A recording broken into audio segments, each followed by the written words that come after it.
Well, Amazon Games is something that I think really had potential, and it really just has not lived up to that potential, unfortunately for Amazon. Obviously, this is one of the biggest companies in the world, and they saw a gold mine in video game development and publishing, and it just so far hasn't really worked out for them. We saw as recently as a day ago that Amazon, just as a whole Amazon, is actually cutting 14,000 corporate jobs. That's not looking good for them as a whole, and then when we look specifically at Amazon Games, we also see as of recent that they're not doing too great. Looks like they are ditching MMOs and cranking out party games. Yeah, they were kind of going the AAA game route for a few years now. They were really going all in on this. Games like Throne and Liberty and even Blue Protocol, they were in charge of the publishing in the West. They haven't worked out too well, and Amazon has, it would seem anyway, they've kind of been dipping out of the AAA scene in terms of video games. They might be going kind of for more of the casual, easy party games. And well, it would turn out that Amazon, for a time, like for a long period of time, has wanted to compete with Steam. They kind of wanted to be the new Steam. Now, I want to preface this by saying this is actually not technically news. This was something that was announced about 8 months ago by the former VP of Amazon Games. I'll get into that in a little bit. But the reason why this came up is because of this article right here. I guess people have been learning about this, myself included. I don't think I really knew about this. So it says, as Amazon's game business crumbles, the public is surprised to discover that it was trying to compete with Steam all this time. It says, if you're wondering how it all went so wrong, former VP Ethan Evans might be able to shed some light on things. So if we go to the actual source of that, we see that yes, this was 8 months ago from Ethan Evans right here. This was actually a LinkedIn post. I'm getting this a lot. Like I see a lot of these LinkedIn posts that kind of reveal certain insights, and they are sometimes even announcements. I never really heard much about like LinkedIn posts like a year or two ago. I don't know, just a side note. So yeah, this was back in February of this year, and this is just the first part of what Ethan Evans said. I did link it, it's pretty long, but this is kind of the main thing, basically the main insight. He says that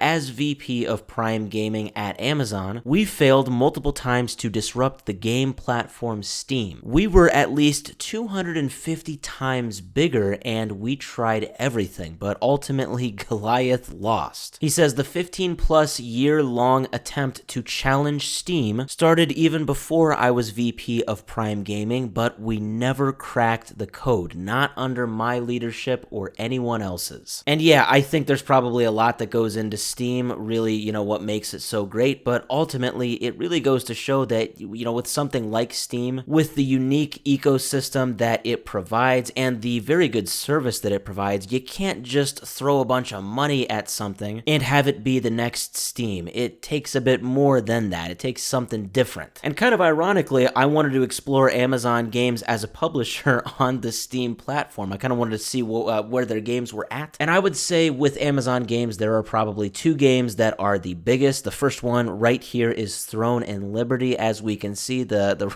ratings and the reviews aren't looking too hot. Came out about a year ago, and yeah, it is mixed. It's not looking very good. And the other one right here is Lost Ark. That came out about 3 years ago, almost 4 years ago, and it's doing even worse. It is actually mixed overall reviews, but recent reviews show that it is mostly negative. I feel like I rarely see that rating on Steam, so yeah, that's definitely not good. Funny enough, the one that I see that is positive, like the rating is positive, and it was at the top of the Amazon Games page on Steam, I'm not even lying, is this King of Meat. I am not joking. Amazon Games published this bad boy. This came out just earlier this month. I'm not kidding. It is called King of Meat. It's like a party game. It's got 115 ratings. It's by no means some huge crazy bestseller or anything like that, but I mean it's overall very positive ratings. So yeah, I mean maybe this is the route that Amazon Games is now going to go. A company that was once wanting to make just AAA bangers, and they wanted to knock Steam off of their throne as #1 for digital games online. Now they are maybe just best at making some party games that are well reviewed, well received, but just not as popular as what they wanted to put out.